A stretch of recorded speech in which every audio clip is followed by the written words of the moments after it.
Top 10 explants 2023, number 10.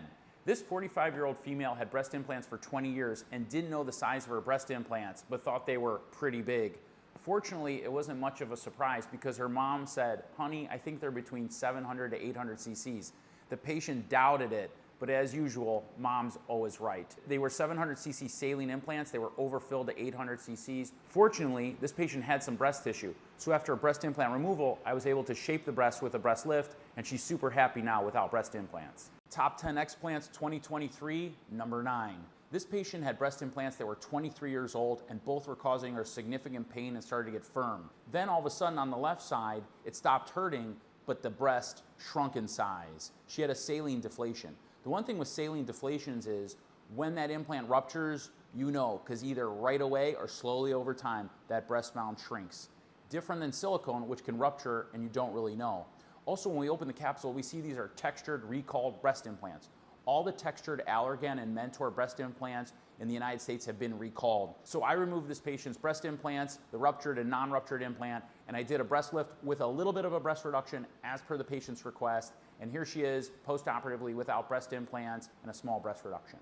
Top 10 explants 2023, number 8. So this patient had multiple prior breast implant surgeries, and the last one 13 years ago, she wanted to do an explant, but her plastic surgeon talked her into doing an implant replacement. What's very interesting about this patient's had multiple surgeries. She's had breast implants on both breasts for a long time, but for some reason on the right side, she developed this hard capsular contracture, and on the left side, the capsule's transparent and thin. I see this all the time. If you turn up your volume and listen to that crunch, the right side has become really hard and calcified. Why this happens? Sometimes there's a history of trauma or bleeding or an infection, but a lot of times it just happens randomly. And it's one of the interesting things we find as board-certified plastic surgeons when we see our patients. It's important to see your surgeon and continue your long-term follow-up whenever you have breast implants, because breast implants are not lifelong devices and they need maintenance surgeries throughout your lifetime. Top 10 explants 2023, number 7. This patient has 18-year-old breast implants that were doing okay until she got pregnant.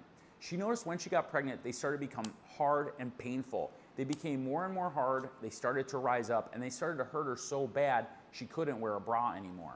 She decided to remove her breast implants, but was really concerned about the shape. She's really petite, they're 330 cc implants.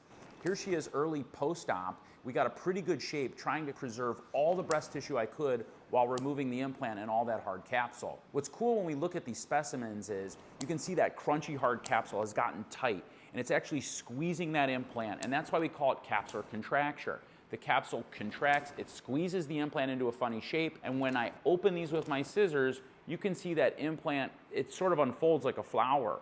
There are some creases and folds that are hammered into that implant, so sometimes when we take them out afterwards, we can look and still see creases. That's the power of capsular contracture. Top 10 explants of 2023, number 6. These implants were over 20 years old, silicone placed in another country. The patient had ultrasound and mammogram which showed no rupture, but you can see on the right side, this patient had a rupture as I'm opening the capsule. These capsules were hard as a rock, and the capsular contracture had pulled the implant into a pointy, funny shape. Now when I'm opening that side, you can see it's ruptured, but it's an intracapsular rupture. The silicone has not spread outside of the capsule. A lot of ultrasounds and mammograms will miss a rupture when that silicone implant is still contained inside that capsule. An MRI is a better test. It's about 97% accurate, but can still miss some silicone ruptures. This patient also had textured implants. You can see on this opposite side, it wasn't ruptured, but when I removed it and opened the capsule, I accidentally nicked it with my scissors and I created a rupture. You can see how adherent that textured shell is to that underlying capsular surface. Here she is early post-op after an explant, breast lift, fat transfer to the breast, and I also did a tummy tuck with an umbilical hernia repair. She's super happy and without breast implants. Top 10 explants 2023, number 5. These breast implants are over 25 years old. They're textured, they're saline, they're recalled. Remember, all Allergan and Mentor textured implants in the United States have been recalled. So this patient had painful, hard breast implants, and her gynecologist told them to remove them. So we removed them and did a breast lift. Here after surgery, you can see as I'm cracking into and opening that hard calcified capsule, some of that textured surface becomes adherent. And as I'm pulling it off, the valve that's used to inflate the saline implant tears, and I almost squirted some of our video team. Fortunately, everyone stayed dry, the patient did well, and you can see these really hard calcified capsules and old breast implants are out and off to pathology. Top 10 explants 2023, number 4. This patient came all the way from California to get her breast implants removed because she had so much breast pain she went to the emergency room. She was worried something else was going on and they determined it was all from her breast implants. What was interesting on this patient is she had ultrasound and mammogram performed and the breast implants were only 5 years old. But you can see this patient had an extracapsular ruptured silicone breast implant.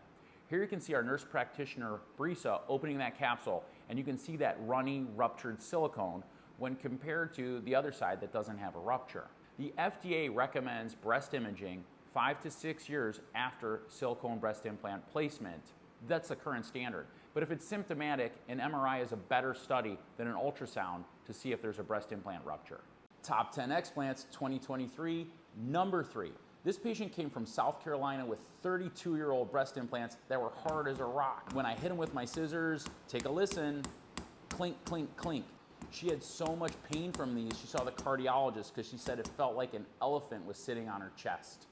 Cardiology workup determined all the pain was due to her breast implants. She also had an MRI which showed a small rupture.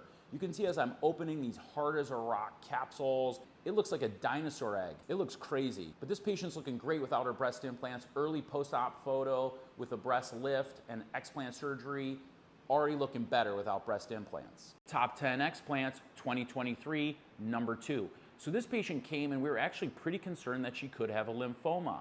She had an MRI done in Canada which said there was a possibility of an early textured breast implant related lymphoma and a lot of fluid around the breast implant on the left side.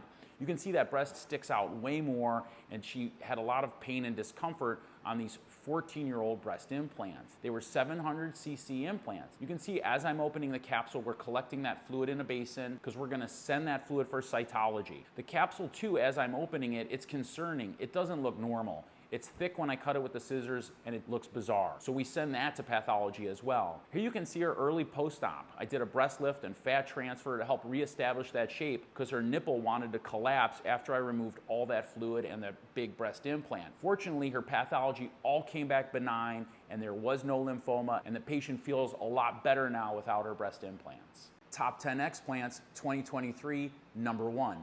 This patient had a ruptured PIP implant that was full of industrial grade silicone instead of medical grade silicone that the implants used in the United States have. PIP breast implants were blocked by the FDA and never allowed to be used in the United States. This patient had her breast implants placed in another country and unfortunately they were PIP breast implants. They caused her a lot of pain and discomfort. Preoperative MRI showed a rupture on the left side and you can see that rupture, just how gross and disgusting it is. But she also had a rupture we discovered on the right side, which was a smaller rupture not picked up on MRI. MRIs aren't 100%.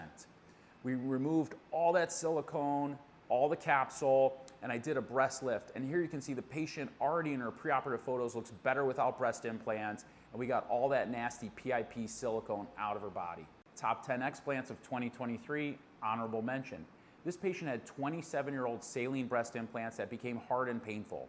One side started to deflate and she was diagnosed with a rupture, and that's when she came to see me for explant surgery. But on the day of surgery, her breasts were both the same size and she had stated the right side became harder and more swollen over that period of time. When I did the explant, you can see that hard calcified capsule on both sides, but on the right side, the ruptured saline implant and the pocket were full of this nasty white pus. Compared to the opposite side, which is a left saline filled implant and it's clear saline. Looks totally normal. Sure, it has a hard calcified capsule, but when you compare the fluid, the right side's just disgusting. This is one of the reasons that I like to do a total intact capsulectomy a lot of times with patients. It's really gratifying to get all that nasty stuff out.